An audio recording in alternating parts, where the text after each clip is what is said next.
تم نے جو کیا غلط کیا، اسکاٹ نے جینٹ کو بتا دیا، اور اب وہ بہت پریشان ہے۔ وہ چند روز اپنے دوستوں کے پاس ٹھہرے گی۔ وہ ابھی تم سے ملنا نہیں چاہتی۔ وہ ذرا دیر کو رکا، اور میں اسے الزام نہیں دیتا۔ اس شام صرف جینٹ ہی نہیں تھی جو گھر واپس نہ آئی۔ ڈیوڈ نے ایلا کو ایک ٹیکسٹ میسج کے ذریعے اطلاع دی کہ اچانک کوئی ایمرجنسی ہو گئی تھی۔ ایمرجنسی کس نوعیت کی تھی، اس کی وضاحت اس نے نہ کی تھی۔ ایسا کرنا اس کی عادت نہ تھی، اور ان کی شادی میں ایسا کبھی نہ ہوا تھا۔ وہ ایک کے بعد دوسری عورت سے فلرٹ کر سکتا تھا، ان سے قربت رکھ سکتا تھا، اور اپنا پیسہ ان پر لٹا سکتا تھا۔ یہ سب وہ جانتی تھی، مگر ہر شام وہ گھر آ کر میز پر اپنی جگہ ضرور سنبھالتا تھا۔ ان کے درمیان دراڑ کس قدر بھی گہری ہوتی، وہ ہمیشہ کھانا پکاتی، اور جو کچھ بھی وہ اس کی پلیٹ میں ڈال دیتی تھی وہ ہمیشہ خوشی سے اور شکر گزاری سے کھاتا۔ ہر ڈنر کے آخر میں ڈیوڈ اس کا شکریہ ادا کرنا نہ بھولتا، ایک پرخلوص شکریہ جسے وہ ہمیشہ اس کی بے وفائیوں پر ایک ڈھکی چھپی معذرت کے طور پر لیتی۔ اس نے ڈیوڈ کو معاف کر دیا، وہ ہمیشہ معاف کر دیتی تھی۔ یہ پہلی مرتبہ تھی کہ اس کے شوہر نے اس قدر اکھڑ پن کا مظاہرہ کیا تھا، اور ایلا نے اس تبدیلی پر خود کو مورد الزام ٹھہرایا۔ لیکن پھر احساس جرم، ایلا روبنسٹین کا دوسرا نام تھا۔ جب ایلا اپنے جڑواں بچوں کے ہمراہ میز پر بیٹھی تو اس کا احساس جرم پس مردگی میں بدل گیا۔ اس نے ایوی کی پیزا آرڈر کرنے کی التجا اور اورلی کی کچھ بھی نہ کھانے کی کوششوں کا مقابلہ کیا، اور انہیں سبز مٹر والے جنگلی چاول اور رائی والے بھنے ہوئے بیف کو کھانے پر مجبور کیا۔ اور اگرچہ بظاہر وہ وہی فکر مند سی ماں تھی، اسے اپنے اندر مایوسی کی ایک لہر سی اٹھتی محسوس ہوئی، اور اپنے منہ میں بائل جیسا تلخ ایک تیز ذائقہ۔ ڈنر ختم ہونے کے بعد ایلا اپنے ارد گرد موجود سکوت کو بوجھل اور پریشان کن محسوس کرتے ہوئے کچن کی میز پر اکیلی بیٹھی رہی۔ اچانک گھنٹوں کی محنت کا نتیجہ، وہ کھانا جو اس نے پکایا تھا، وہ اسے نہ صرف بے کیف اور بیزار کن بلکہ ایسا لگنے لگا جس کی جگہ آسانی سے لی جا سکتی تھی۔ اسے اپنے لیے افسوس و ترہم محسوس ہوا۔ قابل ترس بات تھی کہ تقریباً 40 برس کی عمر میں بھی وہ اپنی زندگی کا کچھ نہ کر پائی تھی۔ اس کے پاس دینے کو بہت محبت تھی، لیکن پھر بھی کوئی اس کا متقاضی نہ تھا۔ اس کی سوچوں کا رخ دلکش کفر کی طرف چلا گیا۔ اسے شمس تبریز کے کردار میں دلچسپی محسوس ہوئی تھی۔ ایسے کسی شخص کا آس پاس ہونا تو خوب ہو سکتا ہے، اس نے خود سے مذاق میں کہا۔ ایسے شخص کے ہمراہ تو کوئی دن بے کیف نہ ہوگا۔ اور کسی طور اس کے ذہن میں ابھرنے والا تصور ایک طویل قامت گہری رنگت کے پراسرار شخص کا تھا، جو چمڑے کی پتلون اور موٹر سائیکل جیکٹ پہنے تھا،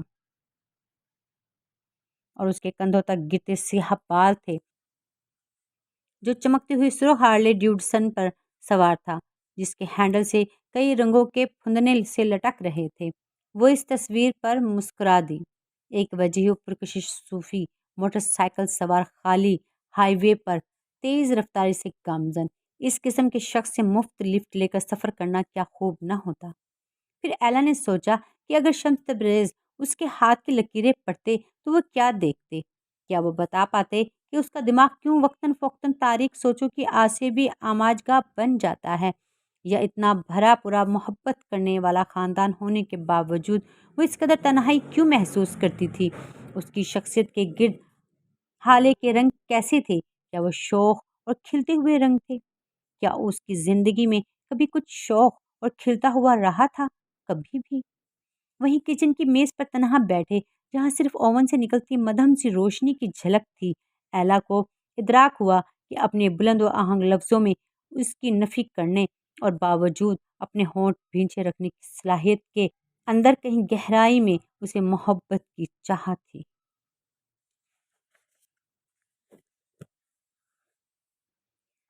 شمس سمرقند کے باہر ایک کارواں سرائے، مارچ 1242۔ برہنہ پیروں اور ہاتھوں پر سے پھلانگتا ہوا میں اپنے خالی بستر تک پہنچا، جس سے پسینے اور پھپھوندی کی بو آ رہی تھی۔ سرائے میں درجن بھر سے زائد مسافر اپنے خوابوں میں گم، اپنی تنہائی کے بوجھ تلے محو خواب تھے۔ دن بھر کے واقعات پر غور کرتے اور ان الہامی نشانیوں کے بارے میں سوچتے ہوئے جو شاید میں نے دیکھی تھی، لیکن اپنی عجلت یا بے خبری میں ان سے محفوظ ہونے میں ناکام رہا تھا۔ میں وہاں تاریکی میں لیٹا رہا۔ لڑکپن سے مجھے کشف ہوتا تھا اور آوازیں سنائی دیتی تھیں۔ میں ہمیشہ خدا سے محو کلام ہوا اور اس نے ہمیشہ جواب دیا۔ کسی روز میں کسی سرگوشی کی طرح ہلکا پھلکا ہو کر 7ویں آسمان پر چڑھ گیا۔ پھر میں مٹی کی مہک میں بھیگا ہوا زمین کے گہرے ترین گڑھوں میں پاتال میں جا اترا۔ کسی عظیم برگد یا اخروٹ کے درختوں تلے دفن پتھر کی طرح نہا۔ ہر بار کھانے کے لیے میری اشتہا ختم ہو جاتی اور میں کئی روز کچھ کھائے پیے بغیر زندہ رہتا۔ اس میں سے کسی بات نے مجھے کبھی خوفزدہ نہ کیا، اگرچہ وقت کے ساتھ میں نے سیکھ لیا تھا کہ اس کا ذکر دوسروں سے نہ کروں۔ انسان جس بات کو سمجھ نہ سکیں اس کی تحقیر کرنے لگتے ہیں۔ میں نے یہ بات کسی کے سمجھائے بغیر بلا واسطہ جان لی تھی۔ میرے کشف و الہام کو غلط سمجھنے والا پہلا شخص میرا باپ تھا۔ میں 10 برس کا رہا ہوں گا جب مجھے اپنا محافظ فرشتہ روزانہ دکھائی دینے لگا، اور میں اس قدر سادہ تھا کہ میں نے سوچا کہ باقی سب کے ساتھ بھی ایسا ہوتا ہوگا۔ ایک روز جب میرے بابا مجھے سکھا رہے تھے کہ دیودار کی لکڑی سے صندوق کیسے بنایا جائے تاکہ میں بھی ان کی طرح بڑھئی بن سکوں، تو میں نے انہیں اپنے محافظ فرشتے کے بارے میں بتایا۔ تمہارا تخیل بے لگام ہے بیٹے، میرے بابا نے خشک لہجے میں کہا، اور بہتر ہو کہ تم یہ بات خود اپنے تک رکھو۔ ہم دیہاتیوں کو دوبارہ پریشان نہیں کرنا چاہتے۔ چند روز قبل ہمسائیوں نے میرے ماں باپ سے میری شکایت کی تھی۔ انہوں نے الزام لگایا کہ میرا رویہ عجیب تھا اور میں ان کے بچوں کو ڈرا دیتا تھا۔ مجھے تمہارے طور طریقے سمجھ نہیں آتے میرے بیٹے۔ تم یہ تسلیم کیوں نہیں کر لیتے کہ تم اپنے ماں باپ سے زیادہ غیر معمولی نہیں ہو؟ میرے بابا نے پوچھا۔ ہر بچہ اپنے ماں اور باپ جیسا ہوتا ہے، تو تم بھی ایسے ہی ہو۔ تبھی مجھے ادراک ہوا کہ اگرچہ مجھے اپنے والدین سے محبت تھی اور میں ان کی محبت چاہتا تھا، وہ میرے لیے اجنبی تھے۔ بابا، میں آپ کے دوسرے بچوں سے مختلف ہوں۔ مجھے بطخ کا وہ بچہ سمجھیں جسے مرغیوں نے پروان چڑھایا ہو۔ میں کوئی پالتو پرندہ نہیں ہوں جس کا نصیب مرغیوں کے دربے میں زندگی گزار دینا ہو۔ وہ پانی جو آپ کو دہشت زدہ کرتا ہے مجھے نئے سرے سے زندگی دیتا ہے، کیونکہ آپ کے برعکس میں تیر سکتا ہوں اور تیروں گا۔ سمندر میرا وطن ہے۔ اگر آپ میرے ساتھ ہیں تو سمندر کی طرف چلیں، اگر نہیں تو میرے معاملے میں دخل اندازی چھوڑ دیں اور مرغیوں کے دربے میں واپس چلے جائیں۔ میرے بابا کی آنکھیں پھیل گئیں، پھر سکڑیں اور سرد ہو گئیں۔ اگر تم اپنے باپ سے اب اس طرح بات کرتے ہو، انہوں نے سنجیدگی سے کہا، تو مجھے حیرت ہے کہ جب تم بڑے ہوگے تو اپنے دشمنوں سے کیسے بات کرو گے؟ میرے بڑے ہونے پر مجھے ہونے والے کشف ختم نہ ہوئے تو میرے ماں باپ کو جھنجھلاہٹ ہوئی۔ اس کے برعکس وہ زیادہ پرشدت اور زیادہ پرتجسس ہو گئے تھے۔ میں جانتا تھا کہ میرے والدین میری وجہ سے گھبرا گئے تھے اور مجھے انہیں پریشان کرنے پر احساس خطا بھی ہوتا تھا، لیکن سچ یہ ہے کہ میں نہیں جانتا تھا کہ ان کشف کو میں کیسے ختم کرتا، اور میں جانتا بھی تو میرا نہیں خیال کہ میں ایسا کرتا۔ زیادہ عرصہ نہ گزرا تھا کہ میں نے اپنے گھر کو چھوڑ دیا۔ تب سے تبریز ایک صاف و شیریں لفظ بن چکا ہے، اس قدر نفیس و نازک کہ وہ میری زبان پر پگھل جائے۔ اس مقام کی یادوں کا ساتھ 3 خوشبوئیں دیتی ہیں: کٹی ہوئی لکڑی کی خوشبو، خشخاش کی روٹی کی، اور برف کی نرم و سوختہ مہک۔ تب سے میں ایک سرگردہ درویش ہوں۔ میں کبھی ایک مقام پر دوسری بار نہیں سویا، کبھی ایک ہی پیالے سے متواتر دوبارہ نہیں کھایا۔ ہر روز اپنے گرد مختلف چہرے دیکھتے ہوئے سفر میں رہا۔ جب بھوک لگے تو میں خوابوں کی تعبیر بتا کر چند سکے کما لیتا ہوں۔ اس حالت میں میں مشرق و مغرب میں گھومتا ہوں، ہر جگہ خدا کی جستجو میں سرگرداں، ہر جگہ میں جینے کے قابل زندگی اور جاننے کے قابل علم تلاش کرتا ہوں۔ چونکہ میری جڑیں کہیں نہیں، اس لیے جانے کو میرے پاس ہر جگہ ہے۔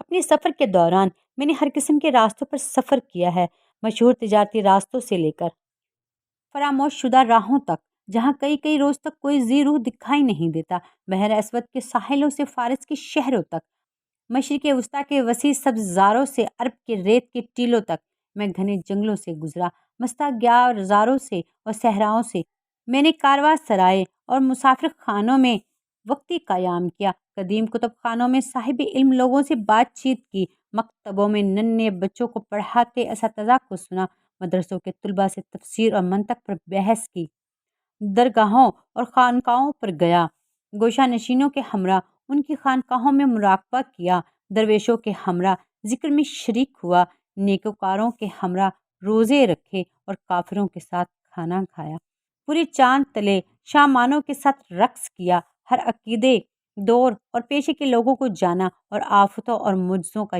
شاہد بنا۔ میں نے غربت زدہ گاؤں، آگ سے سیاہ پڑے کھیت اور غارت شدہ شہر دیکھے جہاں دریا لہو سے سرخ ہو گئے تھے اور 10 برس سے زیادہ عمر کا کوئی لڑکا یا مرد زندہ نہ بچا تھا۔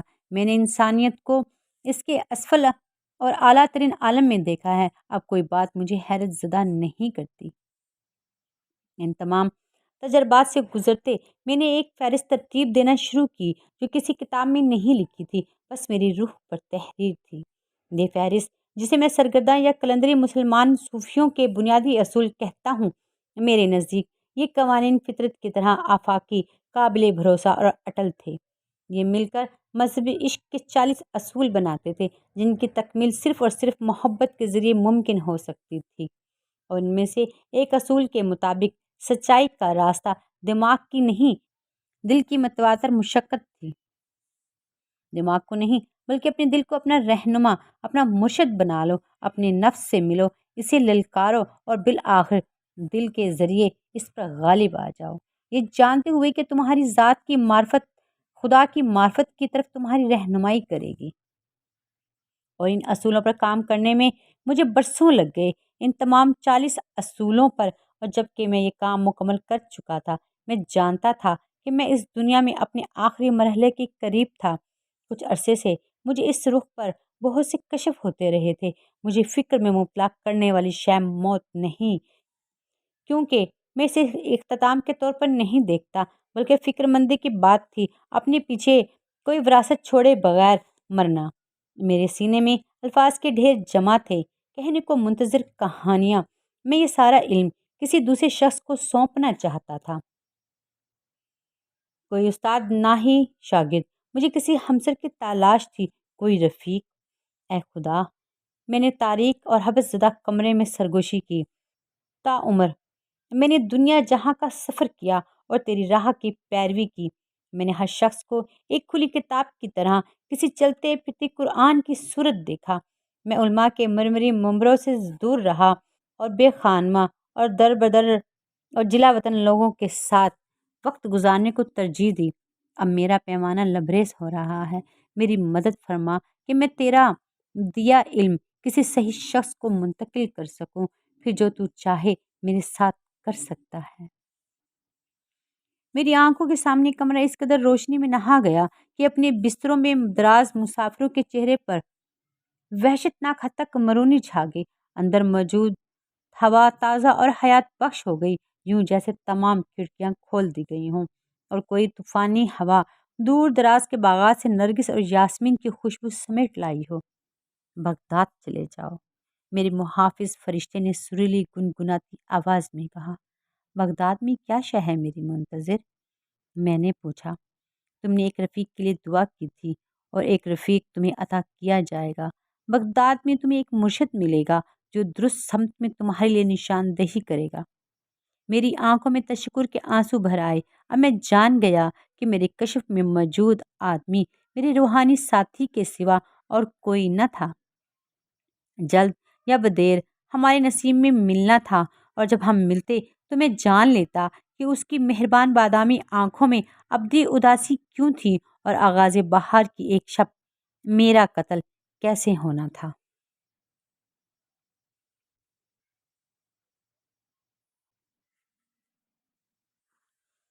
نارتھمپٹن، 19 مئی 2008۔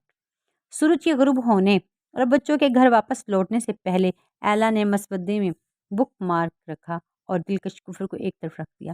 ناول لکھنے والے آدمی کے بارے میں متجسس ہو کر وہ آن لائن ہوئی اور یہ سوچتے اور حیران ہوتے ہوئے کہ تلاش میں کیا نکلے گا، مگر زیادہ توقع نہ کرتے ہوئے گوگل پر AZ زہرا کا نام تلاش کیا۔ اسے حیرت ہوئی جب تلاش میں ایک پرسنل بلاگ مل گیا۔ صفحے کے غالب رنگ بنفشی اور سبزی مائل فیروزی تھے اور صفحے کے عین اوپر کسی آدمی کی تصویر لمبا سفید لبادہ پہنے دھیرے دھیرے گھوم رہی تھی۔ ایلا نے پہلے کبھی رقصاں درویش نہ دیکھا تھا، سو اس نے غور سے تصویر کو دیکھا۔ بلاگ کا نام تھا زندگی نامی انڈے کا خول اور اس کے نیچے اسی عنوان کی ایک نظم تحریر تھی: آؤ ہم ایک دوسرے کو رفیق چن لیں، آؤ ہم ایک دوسرے کے قدموں میں بیٹھ جائیں، باطنی طور پر ہم میں بہت ہم آہنگی ہے، مت سوچو کہ ہم بس وہی ہیں جو ہم دیکھتے ہیں۔ بلاگ دنیا بھر کے شہروں اور مقامات کے پوسٹ کارڈ سے بھرا ہوا تھا۔ ہر پوسٹ کارڈ کے نیچے اس مخصوص جگہ کے بارے میں تبصرے تھے۔ انہیں پڑھتے ہوئے ایلا کو 3 ایسی باتیں معلوم ہوئیں جنہوں نے فوری اس کی توجہ حاصل کر لی۔ پہلی یہ کہ AZ زہرا میں اے عزیز کا مخفف تھا، دوسری یہ کہ عزیز خود کو صوفی کہتا تھا، تیسری یہ کہ اس وقت وہ گوئے مالا میں کہیں سفر کر رہا تھا۔ ایک اور سیکشن میں اس کی لی گئی تصویروں میں سے کچھ پوسٹ کی گئی تھیں، زیادہ تر ہر رنگ و نسل کے لوگوں کی پورٹریٹس تھیں۔ اپنے یکسر فرق کے باوجود ایک پرتجسس انداز میں وہ سب ایک دوسرے سے مشابہ تھے۔ تمام پورٹریٹس میں سب لوگوں میں واضح طور پر کچھ کمی تھی۔ کچھ میں عام سی چیزیں جیسے کہ ایئر رنگ، کوئی جوتا یا کوئی بٹن غائب تھی، جبکہ دوسروں میں زیادہ اہم جیسا کہ کسی کا دانت، کسی کی انگلی یا کسی کی ٹانگ غائب تھے۔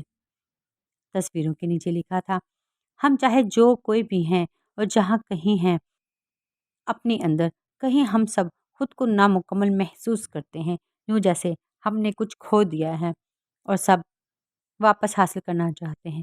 بس یہ کہ ہم میں سے بیشتر کبھی نہیں جان پاتے کہ وہ کیا شے ہے جو کھو گئی ہے، اور وہ جو جان لیتے ہیں ان میں سے بھی بہت کم ہیں جو اس کی تلاش میں نکلتے ہیں۔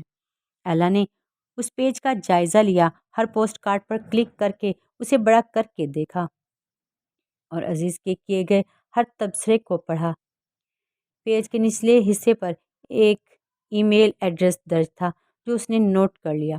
اس کے برابر میں اسے مولانا رومی کی ایک نظم ملی: محبت کا انتخاب کرو محبوب، محبت کا انتخاب کرو محبوب، محبت کی شیریں زندگی کے بغیر جینا ایک بوجھ ہے، جیسا کہ تم دیکھ ہی چکے ہو۔ یہ پڑھتے ہوئے اس کے ذہن میں ایک انتہائی عجیب خیال کا جھماکہ سا ہوا۔ لمحے بھر کو اسے محسوس ہوا کہ جیسے اپنے ذاتی بلاگ پر AZ زہرا نے جو کچھ لکھا یا شامل کیا تھا، تصویریں، تبصرے، اقتباسات اور نظمیں، وہ صرف اس کی نگاہوں کے لیے لکھے گئے تھے۔ وہ ایک عجیب اور قدر نخوت بھرا خیال تھا، مگر ایسا خیال جو اس کے لیے معنی رکھتا تھا۔ اس سہ پر ایلا کھڑکی کے پاس بیٹھ گئی۔ اسے ذرا تھکن محسوس ہو رہی تھی۔ تیز دھوپ کی طرف اس کی پشت تھی اور کچن میں فضا ان براؤنیز کی مہک سے بوجھل تھی جو وہ تیار کر رہی تھی۔ اس کے دماغ پر خیالوں کا اس قدر غلبہ تھا کہ وہ مسودے پر اپنی توجہ مرکوز نہ کر پا رہی تھی۔ اسے خیال آیا کہ اسے بھی اپنے بنیادی اصول لکھنے چاہیے۔ وہ انہیں انتہائی لگی بندی زندگی والی فطری گھریلو خاتون کے 40 اصولوں کے نام دے سکتی تھی۔ اصول نمبر 1، وہ زیر لب بولی: محبت کی تلاش چھوڑ دو، ناممکن خوابوں کے پیچھے بھاگنا چھوڑ دو۔ ایک شادی شدہ عورت جو 40 برس کی ہونے کو ہے، اس کے پاس زندگی میں کرنے کو یقیناً زیادہ اہم کام ہے۔ لیکن اس کے اپنے ہی اس لطیفے نے ایلا کو ہلکا سا بے آرام کر دیا۔ اسے زیادہ بڑی فکروں کی یاد دلائی۔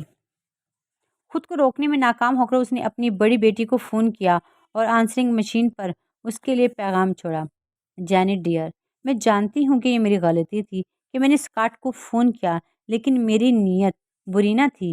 میں صرف یہ چاہتی تھی کہ پچھتاتے ہوئے کہ اس نے یہ پیغام پہلے سے سوچ کر تیار نہ کیا تھا، وہ رک گئی۔ پس منظر میں وہ پیغام ریکارڈ کرتی مشین کی ہلکی سی سسراہٹ سن سکتی تھی۔ اسے یہ سوچ کر گھبراہٹ ہوئی کہ ٹیپ چل رہی تھی اور وقت کم ہوتا جا رہا تھا۔